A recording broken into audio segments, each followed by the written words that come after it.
ஓடிவா என் மகளே கொண்டாடோ. கிறிஸ்துவில் பிரியமானவர்களே, இந்த நாளுக்கென்று தேவன் நமக்கு அருளியிருக்கிற ஜீவ வார்த்தை 2 பேதுருவின் புஸ்தகம் 5வது அதிகாரம் 7வது வசனம். அவர் உங்களை விசாரிக்கிறவரானபடியினால் உங்கள் கவலைகளை எல்லாம் அவர் மேல் வைத்து விடுங்கள். எனக்கு அருமையான சகோதர சகோதரிகளே, இன்றைய நாள் நீங்கள் நீண்ட நாட்களாய் எவைகளுக்காக தேவ சமூகத்தை நோக்கி விண்ணப்பித்து காத்திருந்தீர்களோ அதை இன்றைக்கு பெற்றுக்கொண்ட நாளாய் கர்த்தர் ஆசீர்வதித்து இருக்கிறார். இன்றைக்கு அநேகருடைய வாழ்க்கையில் பல காரியங்களுக்காக தேவைகளுக்காக காத்திருக்கிறீர்கள். அவைகள் சந்திக்கப்படவும் பதில் கிடைக்கவும் தடைகள் விலகவும் வேண்டி எப்படியாயினும் வெற்றி பெற்றுவிட வேண்டும், தீர்வு காண வேண்டும் என்று சொல்லி இன்றைக்கு பலரையும் நம்பி காத்திருக்கிறவர்களும் உண்டு. அப்படி நம்பியவர்கள் ஒரு சிலர் ஏமாற்றியும் நஷ்டப்படுத்தியும் கைவிட்டு விட்டும் நம்பிக்கை துரோகம் செய்துவிட்டும் போனவர்களும் உண்டு.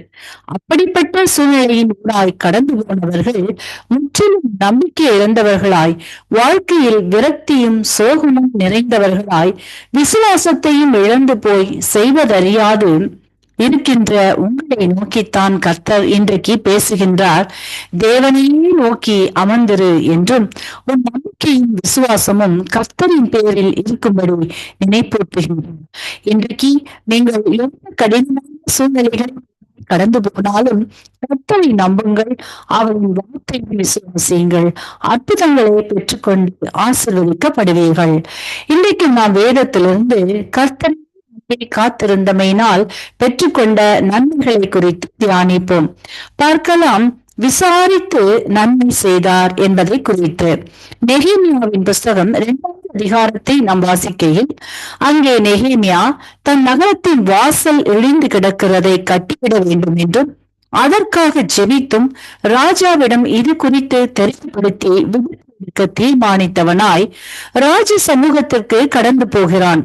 அப்பொழுது ராஜா நெகேமியாவை பார்த்து, நீ துக்கமுகமாய் இருக்கிறது என்ன என்றும் என்னை பார்த்து கேட்கிற காரியம் என்ன என்று கேட்க, நெகேமியா எல்லாவற்றையும் தெரிவிக்க ராஜா அதற்குண்டான எல்லா காரியங்களையும் நெகேமியாவிற்கு அனுகூலமாய் செய்து நெகேமியாவை பத்திரமாய் வழிநடத்தி வைக்கிறதையும் அலங்கம் கட்டப்பட்டதையும் வாசித்து அறிகின்றோம்.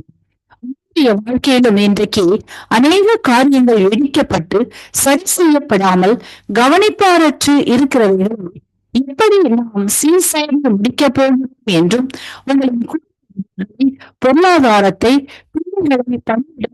காரியங்களை சரீர பலவீனத்தை வியாதியை குறித்து அநேக நாட்கள் ஜெபத்திலே தெய்வ சமூகத்திலே தேவன் இறக்கத்தை வேண்டி காத்திருக்கிறவர்கள் இன்றைக்கு கர்த்தர் உங்களின் கவலைகளை வெளியே சொல்ல முடியாத வேதனைகளை அவர் விசாரிக்கிறவராய் உங்கள் மத்தியில் கடந்து வந்து தேவைகளை சந்திக்கிறார். என்ன வேண்டும், ஏன் துக்கமுகமாய் இருக்கிறாய் என்று விசாரித்து உங்களுக்கு உதவி செய்து ஆசீர்வதிக்கிறார். இன்றைய நாளிலும் நீங்கள் இதுவரையில் எந்த காரியத்திற்காக ஜெபித்தீர்களோ, ஜெபித்துக் கொண்டு இருக்கிறீர்களோ அவற்றில் பதில் வரவில்லை, நீண்ட நாட்களாய் காத்திருக்கிறோமே என்றும் சூழ்நிலைகள் உங்கள் ஜெபத்தை தடை செய்ய நினைத்தாலும் நீங்கள் சோர்ந்து போகாமல் ஜெபிக்கும் பொழுது ஜெபங்களுக்கு இயேசு உங்கள் அருகில் நின்று உங்கள் மேல் மனதுருகி என்ன செய்ய வேண்டும் என்று விசாரித்து விரட்டி இன்றைக்கு பதிலை கொடுக்கிறார்.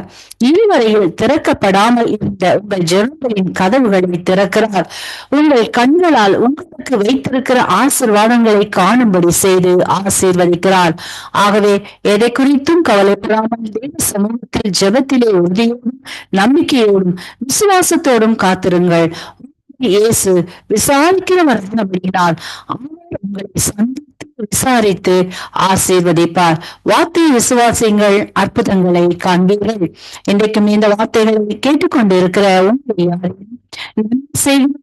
இந்த உலகிற்கு வந்திருக்கிற இயேசுவை அறியாது ஏற்றுக்கொள்ளாது இருப்பீர்களானால் இன்றைக்கு உங்களை இயேசுவிடம் ஒப்புக் கொடுங்கள். எப்படிப்பட்ட சூழ்நிலையில் நீங்கள் கடந்து போய் கொண்டிருக்கும் இயேசுவையே நோக்கி பார்க்கும்போது நீங்கள் நம்புவது அவர்களை வரும். இந்த வார்த்தைகள் மூலம் கர்த்தர் இன்று உங்களை ஆசீர்வதிப்பாராக. ஆமேன். கிறிஸ்துவ பிரியமானவர்களே, இந்த நாளுக்கென்று தேவன் நமக்கு எழுதியிருக்கிற ஜீவ வார்த்தை ஏசாயாவின் புஸ்தகம் 43வது அதிகாரம் 19வது வசனம். இதோ நான் புதிய காரியத்தை செய்கிறேன், இப்பொழுதே அது தோன்றும். எனக்கு அருமையான சகோதர சகோதரிகளே, இன்றைய நாள் உங்களின் வாழ்க்கையில் இழந்து போனவைகளை திரும்பவும் பெற்றுக்கொள்கிற நாளாயும் புதியவற்றை காணுகின்ற நாளாயும் கர்த்தர் வாக்கு பண்ணி உள்ளார். இன்றைக்கும் அநேகருடைய வாழ்க்கையில் சூழ்நிலைகளின் நிமித்தமாய் அவிவிசுவாச குறைவினால், மனிதர்கள் மீது வைத்த நம்பிக்கையினால் அநேக இழப்புகளை, நஷ்டங்களை, அவமானங்களை, நிந்தைகளை அனுபவித்தும் எதிர்கொள்ள முடியாமல் ஆத்துமாவிலே வறண்ட நிலையிலும், தேவனை முழு வாஞ்சையோடு தேட முடியாமலும் பலனற்று போய் முடிந்தது என்று சொன்ன நிலைகளில் இன்றைக்கு துளிர்க்கச் செய்கின்றார். முற்றுப்புள்ளிகளுக்கு ஆரம்பத்தை தருகின்றார். தேவனால் செய்யக்கூடாத அதிசயமான காரியங்கள் ஒன்றுமில்லை என்பதை விசுவாசியுங்கள். அவர் உலர்ந்த எலும்புகளுக்கும் உயிர் கொடுக்கிற தேவன் என்பதை உணர்வீர்களானால், உங்களின் சூழ்நிலைகளில் எவைகள் உங்களை ஆட்கொண்டதோ, உழந்து போக செய்ததோ, ஜீவனற்ற நிலையில் தள்ளினதோ, அவற்றை இன்றைக்கு துளிர்க்கும்படி செய்து உங்களை ஆசிர்வதிக்கின்றார். வார்த்தையை விசுவாசியுங்கள், அற்புதங்களை காண்பீர்கள்.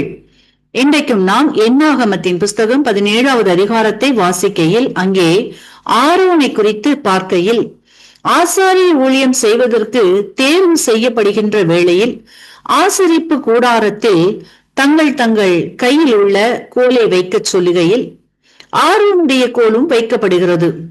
அவ்விடத்தில் மற்றவர்களின் கோல்கள் எல்லாம் வைக்கப்பட்ட நிலையிலேயே இருந்தது. ஆனால் ஆரோனுடைய உலர்ந்து போன கோல் மட்டும் துளிர்த்தது. மேலும் அதில் பூ பூத்தது, காய் காய்த்தது, வாதுமை பழங்களை தந்தது என்று வாசித்தறிகின்றோம். இன்றைக்கும் உங்களின் வாழ்விலும் கூட உங்களை சுற்றி நெருக்குகின்ற சூழ்நிலைகள் எல்லாம் உங்களை நிலைக்கு தள்ளப்பட்டிருக்கலாம். ஆனால் கர்த்தரோ தம்மால் தெரிந்து கொள்ளப்பட்டவர்களை அவர் ஒரு நாளும் வெட்கப்பட விடமாட்டார். ஆகவே இன்றைக்கு உங்களின் உழந்து போன சூழ்நிலைகளிலிருந்து மீட்கிறார், துளிக்கச் செய்கிறார், புது வாழ்வை தந்து நன்மைகளையும் ஆசீர்வாதங்களையும் பூக்கச் செய்து கனி தருகிறவர்களாய் மாற்றுகின்றார். அதோடு மட்டுமல்லாமல் முடிந்தது என்று சொல்லி அனைவராலும் நிராகரிக்கப்பட்டவைகளுக்கு ஆரம்பத்தை தருகின்றார். அடைக்கப்பட்ட வாசல்களை திறக்கின்றார். அது ஒருவேளை உங்களின் வியாதியை குறித்தோ, பணியிடங்களிலோ, அரசிடமிருந்தோ, குடும்பத்திலோ எவைகளாக இருந்தாலும் இன்றைக்கு முற்றுப்புள்ளிகளுக்கு, முடிந்த நிலைகளுக்கு ஆரம்பத்தை கொடுத்து பெரிய சாட்சியாய் மாற்றி ஆசிர்வதிக்கின்றார். எனக்கு அருமையானவர்களே, இன்றைக்கும் நீங்கள் கடந்து போகின்ற சூழ்நிலைகள் மரித்து போயும் பல நாட்களாயும் காணப்படுகிறதே என்று வேதனைகளோடு விடுதலை வேண்டி கண்ணீருடன் தேவ சமூகத்தில் காத்திருக்கிறவர்களே, உங்களின் மரித்து போன எந்த சூழ்நிலையாக இருந்தாலும் அவற்றுக்கு ஜீவனை தருகிறார். அதோடு மட்டுமல்லாமல் நீங்கள் அடைபட்டு இருக்கின்ற சூழ்நிலைகளிலிருந்து வெளியே வரும்படி மீட்டு எடுக்கின்றார். மரணத்தை ஜெயமாய் மாற்றிய இயேசு நீங்கள் தோல்விகளை சந்தித்த காரியங்களில் இன்றைக்கு ஜெயத்தை தருகின்றார். வார்த்தையை விசுவாசியுங்கள், அற்புதங்களை காண்பீர்கள், நன்மைகளை பெற்றுக் கொள்ளுவீர்கள். இன்றைக்கும் இந்த வார்த்தைகளை கேட்டுக்கொண்டிருக்கின்ற உங்களை யாரேனும் உங்களின் பாவங்களுக்காக மரித்து உயிர்த்தெழுந்த இயேசுவை அறியாமலும் விசுவாசியாமலும் இருப்பீர்களானால் இன்றைக்கு உங்களை ஒப்பு கொடுத்து விசுவாசியுங்கள். உங்களின் பாவங்களும் மன்னிக்கப்பட்டு விடுதலையாகி ஆசிர்வதிக்கப்படுவீர்கள். இந்த வார்த்தைகள் மூலமாக கர்த்தர் இன்று உங்களை ஆசீர்வதிப்பாராக. ஆமேன்.